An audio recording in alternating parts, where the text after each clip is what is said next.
আপনারা সকলেই জানেন যে ইস্ট বেঙ্গল ক্লাব একটি প্রতিবাদ থেকে জন্মগ্রহণ করেছিল। রেসিজম শব্দটি জনপ্রিয় হওয়ার এবং ফিফা চার্টারের স্থান পাওয়ার অনেক আগেই ইস্ট বেঙ্গল ক্লাব রেসিজমের বিরুদ্ধে লড়াই করে ক্লাবের প্রতিস্থাপন করেছিল।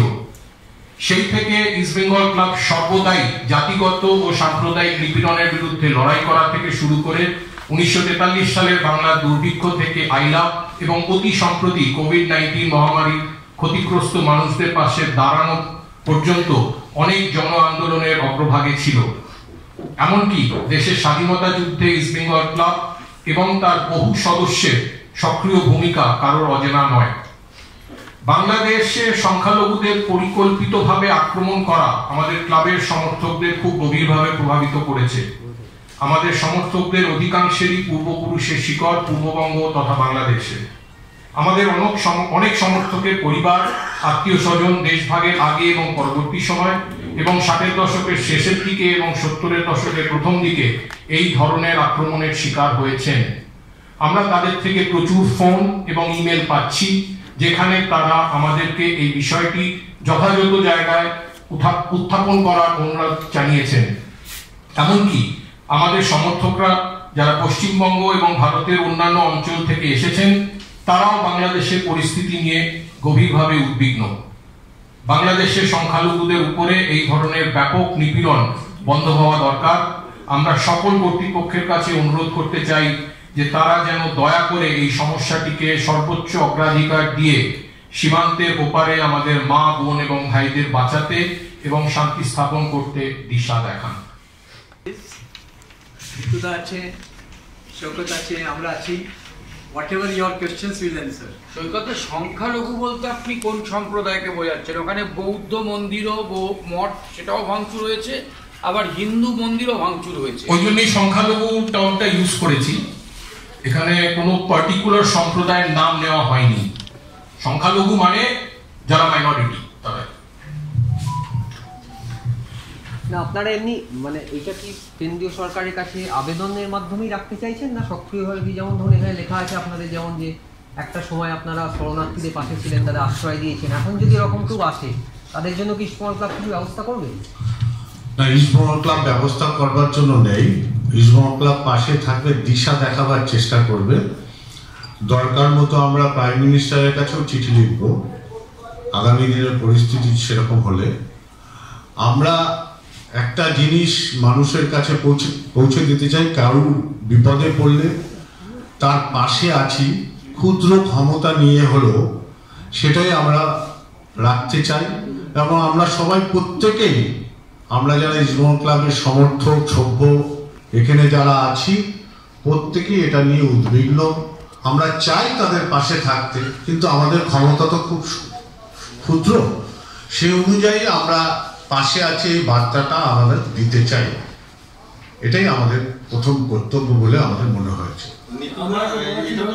ফুটবল সংক্রান্ত ব্যাপার, মানে আপনার কি বাংলাদেশ ফুটবল ফেডারেশনের কর্মকর্তাদের সাথে কোনো রকমের যোগাযোগ হয়েছে? যেহেতু ফুটবল সংক্রান্ত এটা, যে এই ধরনের ওরা যদি কোনো ব্যবস্থা করতে পারে, এরকম কোনো কথাবার্তা হয়েছে? না, ওরা যদি বলে কোনো প্রীতি ম্যাচ খেলবার জন্য, নিশ্চয়ই আমরা হাত বাড়িয়ে দেবো।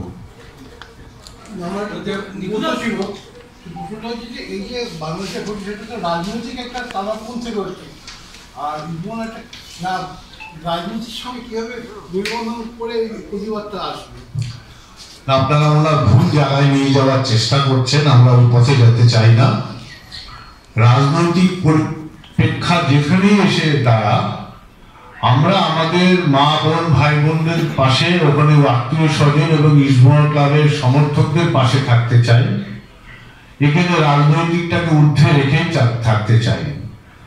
রাজনৈতিক রং আমাদের লাগাবার চেষ্টা করলেও লাভ নেই, আমরা সেখানে যাচ্ছি না। আমরা দেশের প্রাইম মিনিস্টার, দরকার ওনার কাছেও আমরা আপিল করব কত তাড়াতাড়ি সম্ভব এবং তাদের উদ্ধার করা যায় এই পরিস্থিতির থেকে। এর আগে বাংলাদেশের বহু প্রাক্তন খেলোয়াড়, যারা বর্তমানে প্রাক্তন, আসলাম, রুমি, মুন্না, এরা খেলে গিয়েছে ইস্ট বেঙ্গল ক্লাবে।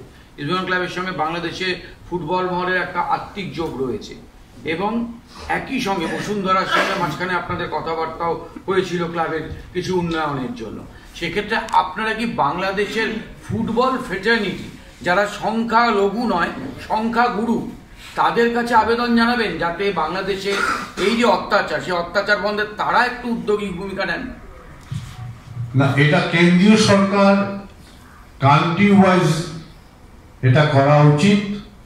আমরা আমাদের কাছে কোনো প্রপোজাল এলে আমরা নিশ্চয়ই সেটা ভেবে দেখব কতদূর যাওয়া যায়, কিন্তু এটা ইন্টারন্যাশনাল একটা ইস্যু, সেখানে আগ বাড়িয়ে আমরা কিছু করতে পারি না। দেশের সংবিধান আছে, আমরা আমাদের গন্তব্যস্থলেই আপিল করব যে সেখান থেকে এই জিনিসগুলো কি করে মেটানো যায়। নিতুদা এখানে আমরা সকল কর্তৃপক্ষের কাছে অনুরোধ করতে চাই, মানে এই অ্যাপিলটা কি আমাদের কেন্দ্রীয় সরকার সরকার এরকম না, কেন্দ্রীয় সরকার এখানে যেটাই অ্যাপ্লিকেবল হবে দুই দেশের, তো সেই জন্য দুই দেশের তরফের কাছে আপিল করছি যে এটা সমাপ্তি হোক। আপনারা চিঠি পাঠাচ্ছেন কোনো সরকারি? আর দরকার হলে চিঠি পাঠাবো আমরা প্রাইম মিনিস্টারের কাছে। ইস্ট বেঙ্গলের সদস্য সমর্থক বা কর্মকর্তারা মানে প্রতিবাদ জানিয়ে মৌন মিছিল বা রাজপথে কি নামবেন? না, একটা আমরা যদি কেন্দ্রীয় সরকারের কাছে একটা আপিল করি কিংবা ওদের সরকারের কাছে আপিল করি, এবার আমাদের বিভিন্ন জায়গায় সভ্য সমর্থকরা আছে, তাদের বিবেক যদি কিছু বলে নিশ্চয়ই করবে। আমরা উপযাজক হয়ে এখানে রাস্তায় নেমে এই মিছিল করবার পক্ষে না, আমরা পক্ষে সরকারের কাছে দ্বারস্থ হচ্ছি ইমিডিয়েটলি এটাকে বন্ধ করা হোক। আপনি বাংলাদেশের অন্তর্বর্তীকালীন যে সরকার তাদের কাছে আবেদন করার একটা এর মাধ্যমে আবেদন করছেন, আপনাদের মাধ্যমে তো করছি। আপনারা কি মোহাম্মদ ইউনূসকে কোনো চিঠি লিখবেন? সেটা লেখা যায় কিনা আমরা জানি না, সেটাও আমরা খোঁজ নিচ্ছি। যদি আইনের কোনো সমস্যা না থাকে ওনাকেও লিখবো। আর প্রধানমন্ত্রীকে লিখছে? অবশ্যই লিখবো প্রধানমন্ত্রীকে। আমরা একদিন দুদিন দেখি কি সিচুয়েশন যে দাঁড়ায়, তারপরে দরকার মতো আমরা প্রধানমন্ত্রীকেও চিঠি লিখবো। এটা যেহেতু এটা আন্তর্জাতিক ব্যাপার এবং শুধুমাত্র ইস্টবেঙ্গল ক্লাবের মধ্যে সীমাবদ্ধ নেই, এক্ষেত্রে আপনারা অন্যান্য যারা বড় ক্লাব আছে তাদের কাছে আবেদন রাখবেন যে এই বিষয়ে যদি পাশে থাকা? আমরা পুরো ভারতবাসীর কাছে আবেদন রাখছি তো এটা, এবং যিনি আমাদের গার্জিয়ান প্রাইম মিনিস্টার ওনাকেই তো আমরা জানাচ্ছি এবং চিঠি দেওয়ার কথা ভাবছি। সেখানে আলাদা করে এখানে ওখানে বলার তো কোনো প্রয়োজন হয় না।